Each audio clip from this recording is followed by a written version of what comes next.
Je veux vous parler depuis Gaza. Depuis qu'a commencé la guerre de destruction de la Palestine menée par les actuels dirigeants de l'État d'Israël contre Gaza, mais au-delà, contre l'idée même de Palestine, dans nos médias, les principaux médias en France, nous n'entendons pas les principaux concernés, les premiers concernés. La Palestine, les Palestiniens, les Palestiniennes. Alors ce soir, j'ai choisi de prêter ma voix à une voix de Gaza. Il s'appelle Ibrahim Badra. Il a envoyé à Gwenaël Lenoir de Mediapart ce texte qui a été publié aujourd'hui et que je vais vous lire. Je rêve de pain chaud avec du za'atar et de l'huile d'olive.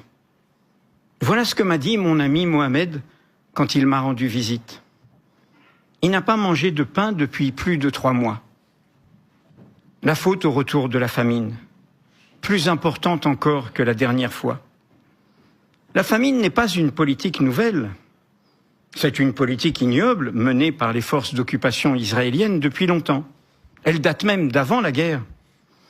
Mais nous avions l'habitude de faire des réserves, de tenir le plus longtemps possible et de s'entraider.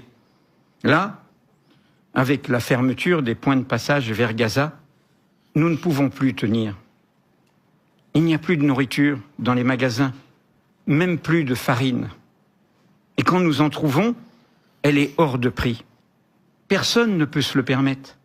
Avant la guerre, la farine coûtait 50 shekels, environ 14 $. Depuis, le prix est 18 fois plus élevé, à 2300 shekels, 635 $. De nouveaux types de pain sont apparus. Du pain de pâte, du pain de lentilles, du pain de haricots, du pain de nourriture pour animaux. Le goût est atroce et c'est dur à avaler. Mais nous n'avons pas le choix. Nous devons les manger pour éviter de mourir de faim. Aujourd'hui, de nombreuses familles dépendent de ces pains-là. D'autres ne peuvent même pas trouver les ingrédients pour les fabriquer. À Gaza, beaucoup de familles survivent avec un petit repas par jour.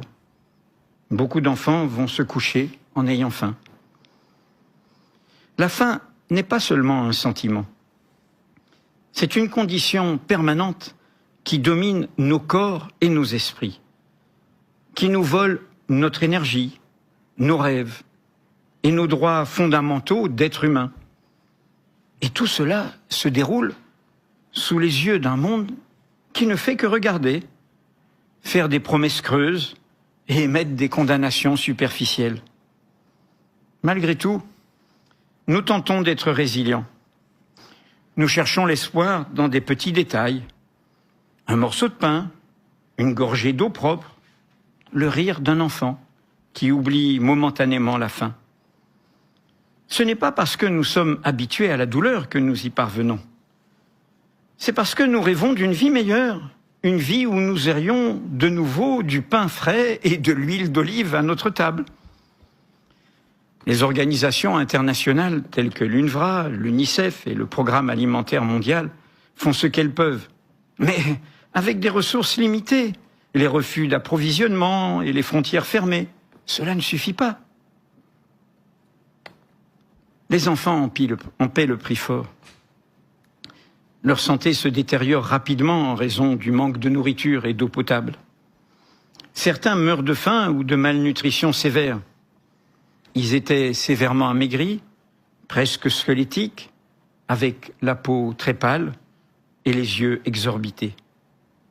Des âmes d'innocents qui auraient dû vivre, rêver et grandir, si seulement on avait pu leur donner une miche de pain par jour.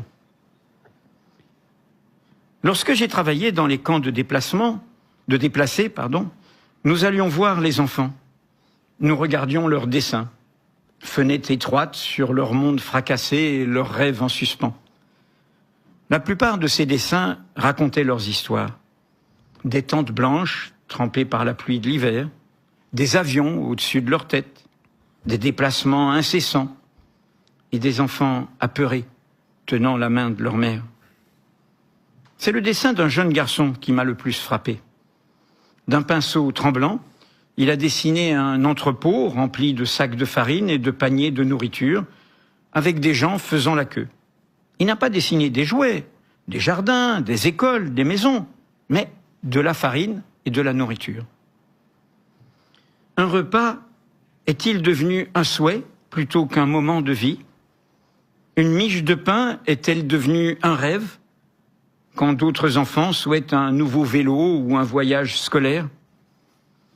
Ce dessin, en dépit de sa simplicité, montre bien l'ampleur de la crise. Ce n'était pas que le produit de l'imagination d'un enfant.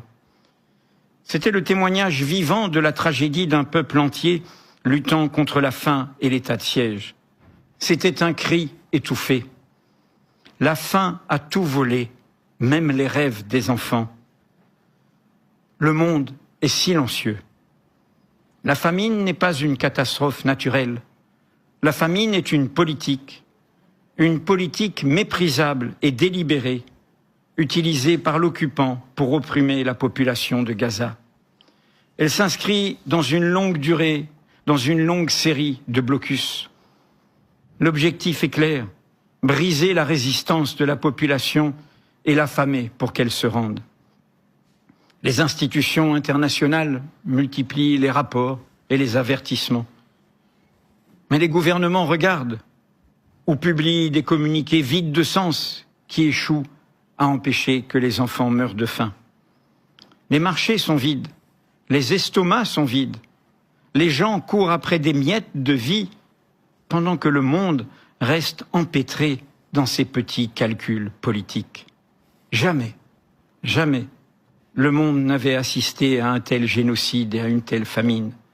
Ici, à Gaza, un morceau de pain est devenu une arme.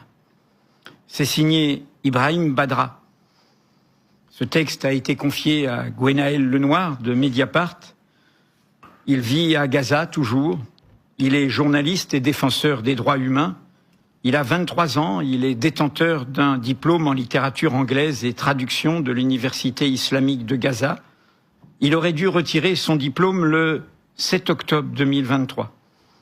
Il est né dans une famille originaire de Jaffa, réfugiée de 1948, la Nakba, installée dans le quartier de Sabra, non loin de la vieille ville de Gaza. Lui-même, à son jeune âge, a déjà connu 7 guerres, avant celle déclenchée en octobre 2023. Il y a survécu, comme il survit pour l'instant au génocide. Ibrahim affiche des intérêts pour la traduction, la littérature, les textes politiques, l'éducation. Et son travail depuis 1 an et demi consiste à documenter la réalité des Gazaouis, plaider pour les droits humains et porter la voix des Palestiniennes.